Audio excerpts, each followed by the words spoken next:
Jon Stewart, who's providing most of their political information. So I guess we'll have the same development here, and that's why I asked. So I was just curious to see what the situation is here. Yeah, we can start with the question. I'll start. Yeah. Okay, we're starting. Congressman, my first question is about your advocacy. You mentioned in the newspaper that you want to bring us back to the basics. Yeah. Greater public investment in infrastructure, health services, education, peace and order, political stability, and implementing the understandable system of government. Most of all, the fight against corruption would be one of the things that they would spearhead. They're very good statements on how exactly will you do the corruption thing. The corruption thing is encouraging a culture of that does not put up, that does not tolerate any of the corruption. Look, in any entity, any large organization, even in any organization, large or not, meron talaga kahit paano, there will always be one or two na salbahe dyan na makasingit who are there, and they will try to go around the rules. They will try to basically take money that doesn't belong to them. They will try to do something that's against the rules. And these are isolated incidents. The problem is that what's happened is that the culture in our government has become such that the entire government, all its agencies, all its organs, all its offices, are allowed to be used for personal gain and for basically corruption. And look at in the past so many years, how many high-profile investigations have we seen in the Senate? How many well-proven incidents of corruption have we seen in government? None of them have been punished. Nothing has happened. The system hasn't changed, and the laws that are required to prosecute all this kind of wrongdoing exist. They're simply not being used. They're simply not being prosecuted. So it's a culture in government that that corruption is okay. This administration basically has said to all of its people that it's okay for you to make money in government. To take a little percentage here, to get a kickback, to overprice, okay lang yun. That's part of the way we do business. And that is the dangerous thing. Because it's very, very simple for us to see from different analysis that we're getting that so much of the funding that we get is lost simply to people stealing it, to inefficiency, to all kinds of problems. And immediately, if we can at least alleviate the problem, hindi siguro nasa ugali na ng tao yan. As I said, kahit saan kang pupunta, meron salbahe.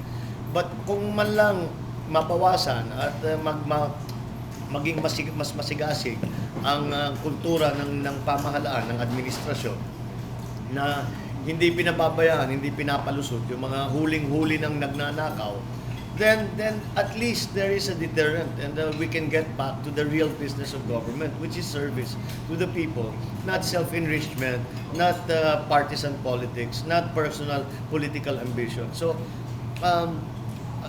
I think that is the development that we are looking at now. It's a different. There are always complaints about corruption in government, but this is not corruption in government anymore. This is a corrupted government, and all they do is find ways to put more money into their pocket. And that kind of thinking is. I just had a very interesting conversation with a friend, and we were talking about the power crisis. And sabi na, she just suddenly said, that's their last shot at making a lot of money. Kasi aalis na sila. So, gumagawa sila ng crisis that is actually artificial. And then they will you go back to use the new rules that they will shortcut the bidding procedures, that they will cut corners in the assessing and the bidding and the awarding procedures, and they will release a lot of money from which they will take their own last hurrah. And for somebody, And if you think about it, it's actually feasible. It might actually be what's happening. Because if you look at all the power plants that we're looking at, nagkasabay-sabay yung kanilang maintenance schedule. And that's why that's part of the reason why we're having a power crisis. So, to even consider as feasible or as possible the likelihood that this entire crisis, that we have been driven into this crisis by this government simply to give them an opportunity to make a lot of money before they leave government. The fact that we even think about it immediately is a very bad sign, because we consider it to be possible that the people in high office, from the president and lower, are in fact capable of doing such things. And once we get to that point, then they're capable of doing anything. And I suppose that's why nobody trusts any longer the institutions of government, the institutions of our society. So, but what the specific ways we can do it? As I said, the laws are there, and I subscribe to what when asked this, kasama ko was one of my companions in the Nacionalista Party, and they said you have to prosecute the laws strictly, and you have to prosecute someone who is in fact somebody who's prominent, and show that you are serious in prosecuting anybody. It doesn't matter who they are, and this is something that this government has failed to do in the 9 years that they have been there, and that is why this culture of corruption continues. So that's one thing that you can do. In terms of the legislature, there are many things. There are new ways that have been proposed and are actually being done in other places. One of the things that I've been looking at very closely is something called quantitative legislation. Quantitative legislation essentially means that you enshrine into law the idea that if government pays a certain amount of money, government should get a certain amount of services or of material or of work back. Halimbawa, to make it a little more understandable.